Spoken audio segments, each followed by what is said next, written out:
Hi, today I want to give some insight into one of the projects I'm currently working on for a fantasy RPG, and it's an orchestral piece with quite a lot of stuff going on. And so, I just want to showcase one of these tinier tracks you maybe don't recognize while listening to that first. So let's take a look at all this MIDI stuff. That's the whole track.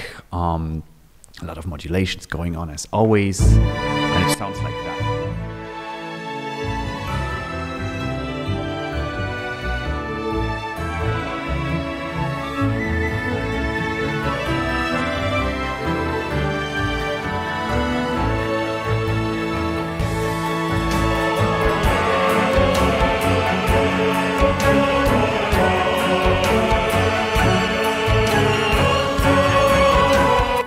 And so on and so on. So it's a pretty intense track with a B part. It's for a trailer, to be honest. So it's like I have a very specific, I had very specific instructions of, at second 30 or something, it has to change. And I decided what to do with that, and it turned out like that. So I was thinking about the instrumentation and stuff, and the first part is driven by violins, solo violins, and the solo shallow you might have here.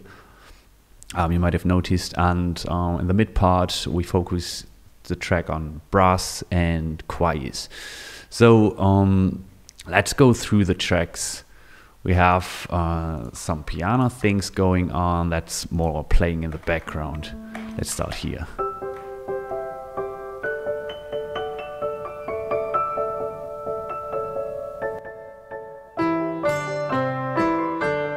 So it's more like playing in the background and supporting the track by playing some of the notes the lead violins are playing. Then we have some brass. It's also playing in the background, and further brass, or with heavy modulation, so on, like in the mid-range of their possible intensity playing.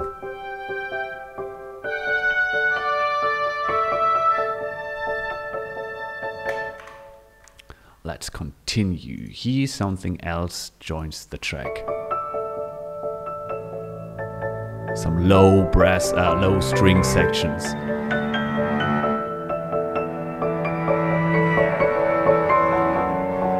I love that sound. It's created with 80 intimate strings, and it's like the surponte tubo, and it's amazing. I really like that sound. Here we have some further low strings, if I'm remembering that right. It's brass. Created with BBC Symphony Orchestra.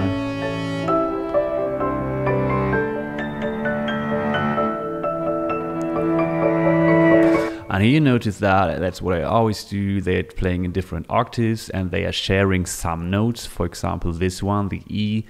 But they are not sharing all the notes, and more importantly, they don't share all the rhythm changes. So at some points, yes, if I want to showcase, or if a new instrument joins the track, I try to, the backup instrument should be more like one union to create some space for the new instrument joining.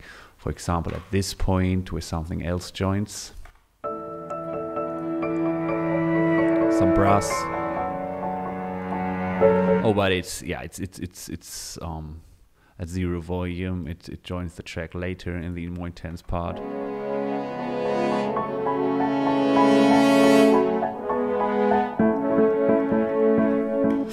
It sounds so weird if you listen to it standalone. Anyway, let's continue.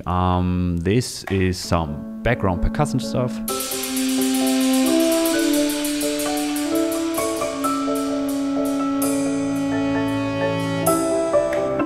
Here we have our first lead strings, but they join the tracks later.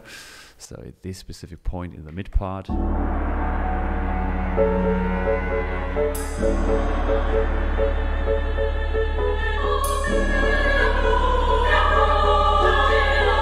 Actually, the choirs, that's fine too.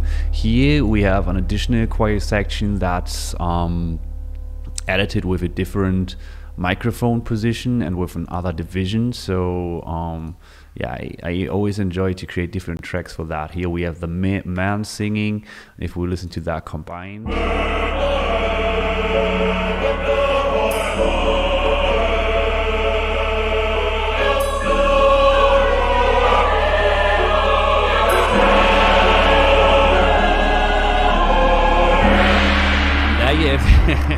and that, sorry, I'm gonna turn off these percussion things again. They have a sidechain compression, so they react to other tracks in the track, and if they are played solo, the compression doesn't like grab, so it's very loud right now. But yeah, if you take a look at this specific part there, it opens up the first time. You have this more wide chord, and then I did that a second time at the ending.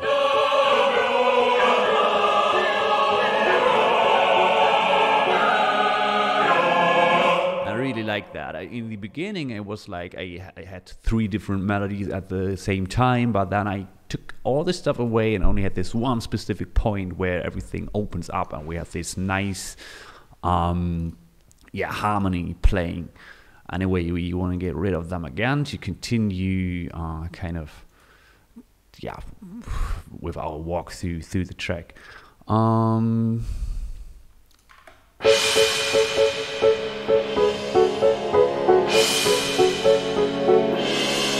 More brass. Here I have some percussion going on. I bounced them because I didn't want them to suck too much of my engine power, because sometimes percussion changes need quite a lot of that. Let's take a look at this.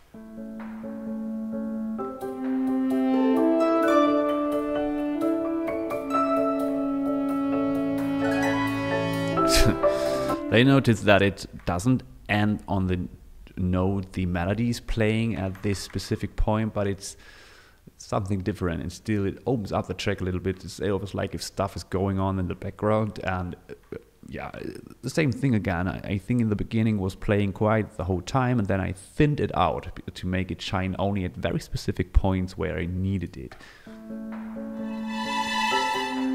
Only like a little thrill that opens up the track.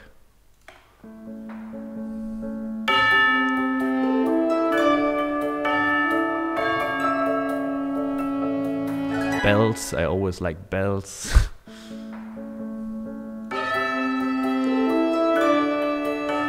That's this like these. It sounds like a cowboy violin to me. This brain, it's like supporting in the background of the track at specific points. Also here, when we come back into the softer part of the track, if you listen to it not soloed, it opens up again and introduces a solo violin again.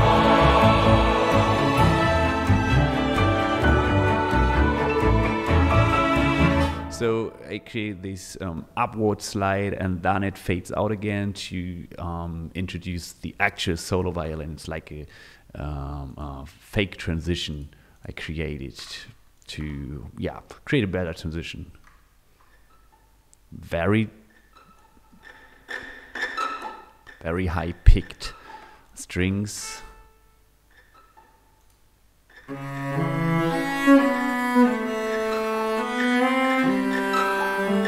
I like that part where the solo cello, the Tina Guo solo cello by, I guess, Cinesamples joins in. It's still my favorite solo cello to go.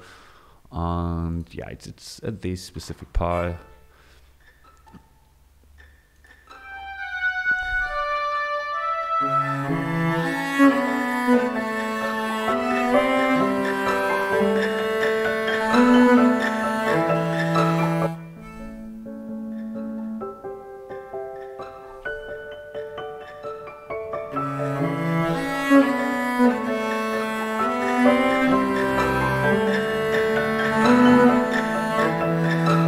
Here we have some violas that only play at this part. These are all the solo violins created with appassionata strings. So if you listen to them combined, it's like this.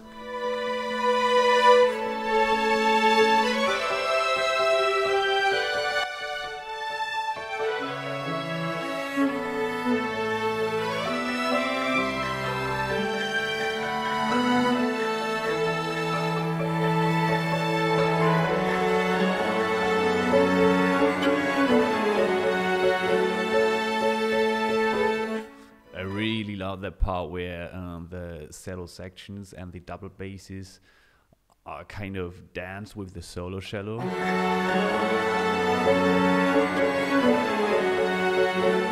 Yeah.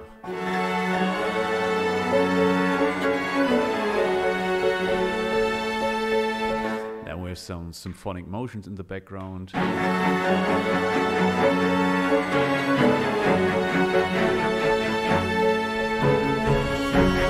Here we have the solo violin, also bounced because it also requires quite a lot of power.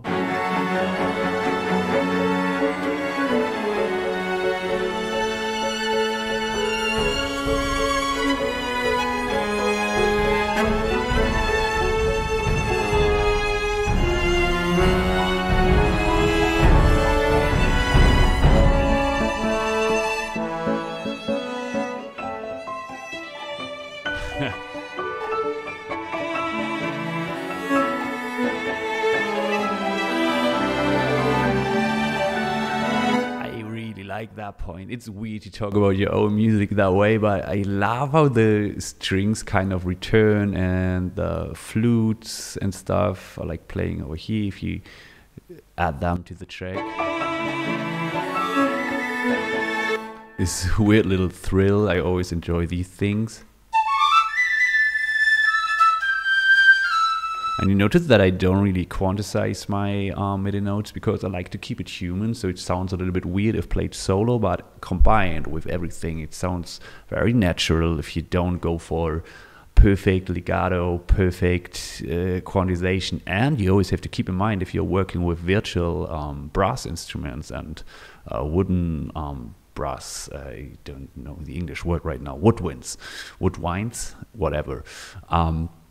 They breathe, they have to breathe, so you can't make them play this perfect 4-minute legato phrase because they actually have to breathe, and the audience won't be like, oh, they don't breathe, but it sounds weird to the human ear because you notice that they aren't breathing, at least subconsciously. So that's something I really had to learn. But yeah, it's nice how everything is sweetening up. I think we have, besides the flutes, we have I don't know if it's an oboe in clarinet, not an oboe in German.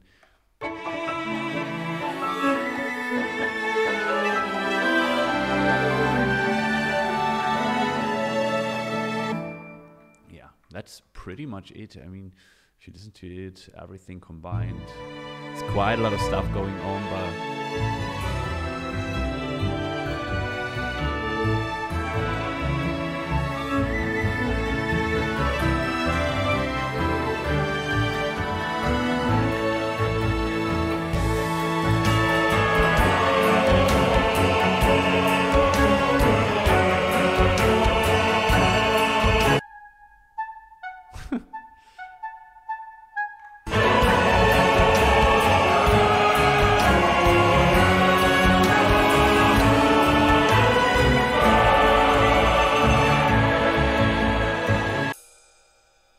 very important. Always go for your percussion.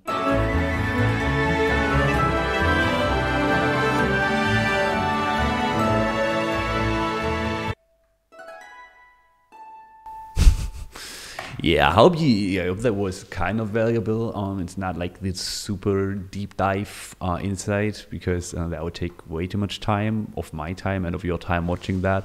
But yeah, as always, if there are any further questions or something regarding anything, feel free to reach out. And besides that, have a great day. And yeah, thank you for watching.